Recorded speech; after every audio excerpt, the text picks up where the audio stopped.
कभी कभी एक आम सा दिन एक ऐसा मोड़ ले लेता है जिसकी कोई कल्पना भी नहीं कर सकता। कश्मीर की एक शांत सड़क पर भी कुछ ऐसा ही हुआ, जो देखते ही देखते भारतीय सुरक्षा बलों के लिए 50 घंटे तक चलने वाले एक बेहद मुश्किल ऑपरेशन में बदल गया। चलिए आज पंपोर मुठभेड़ की इसी जटिल कहानी को परत दर परत समझते हैं। जगह है श्रीनगर जम्मू नेशनल हाईवे पर बनी एंटरप्रेन्योरशिप डेवलपमेंट इंस्टीट्यूट यानी EDI बिल्डिंग। ये वो जगह है जहां भविष्य के सपने गढ़े जाते हैं। लेकिन 20 फरवरी 2016 को ये एक जंग का मैदान बनने वाली थी। CRPF के एक काफिले पर जो ये घात लगाकर हमला हुआ, वो कोई आम हिट एंड रन अटैक नहीं था। नहीं, बिल्कुल नहीं। ये तो बस एक शुरुआत थी, एक ऐसी घेराबंदी की जिसने भारत के सबसे एलीट कमांडोज को भी आजमा कर रख दिया। तो सवाल यही उठता है कि आखिर सड़क पर हुआ एक छोटा सा हमला 50 घंटे तक चलने वाली एक जानलेवा घेराबंदी में कैसे तब्दील हो गया। आइए उन सामरिक फैसलों और उन अहम पलों को समझते हैं जिन्होंने इस पूरे ऑपरेशन का रुख तय किया। तो सब कुछ शुरू हुआ लश्कर तैयबा के 3 भारी हथियारों से लैस आतंकवादियों की एक सोची समझी साजिश से, और उनका पहला निशाना था ये हाईवे।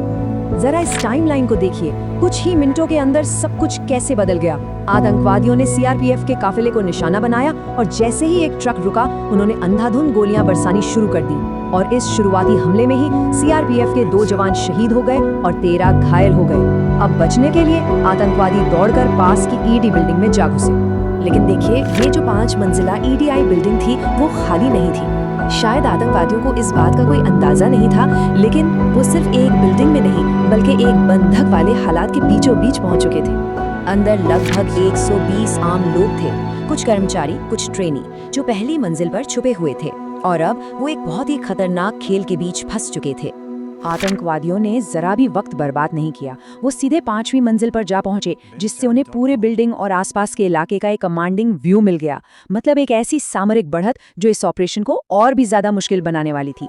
सोचिए, ऊपर से आती सटीक गोलियों ने सुरक्षा बलों की हर शुरुआती कोशिश को नाकाम कर दिया।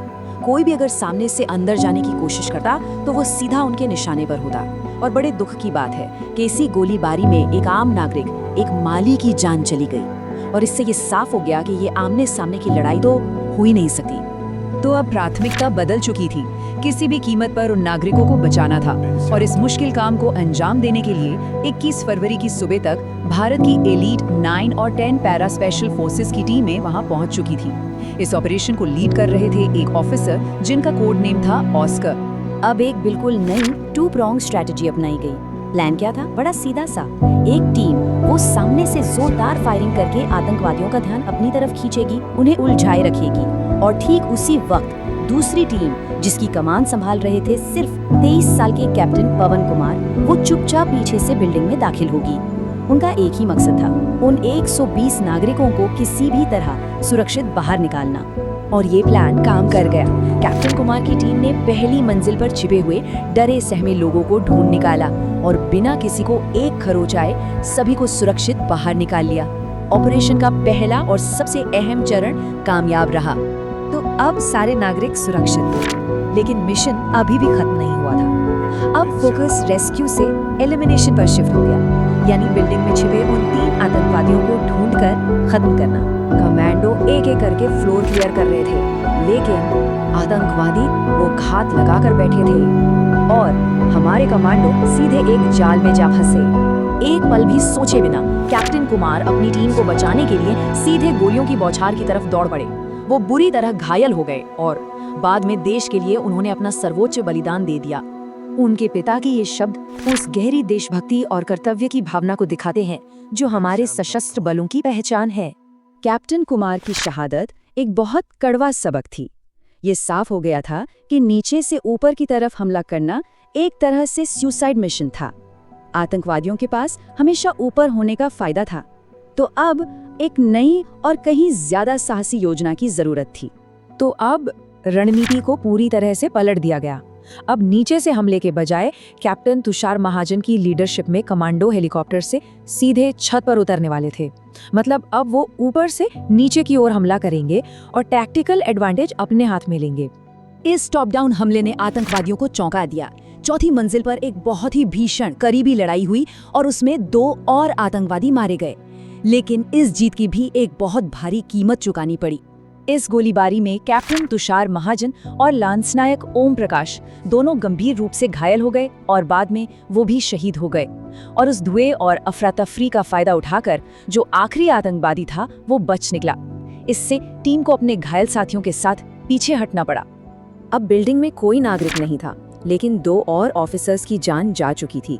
कमांड ने अब आखिरी और निर्णायक फैसला लिया। अब और कोई जान का जोखिम नहीं लिया जाएगा। अब रणनीति एकदम बदल गई।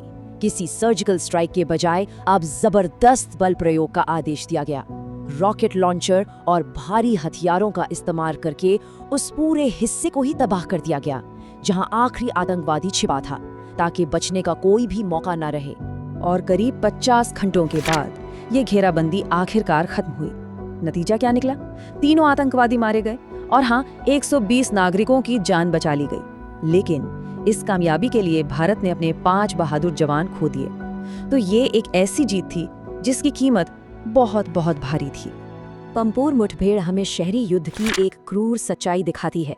यह उन असाधारण चुनौतियों और उस मानवीय कीमत को उजागर करती है जो तब चुकानी पड़ती है जब दुश्मन आम लोगों के बीच छिपा हो। यह हमें सोचने पर मजबूर करती है कि ऐसी परिस्थितियों में जीत का असली मतलब क्या होता है।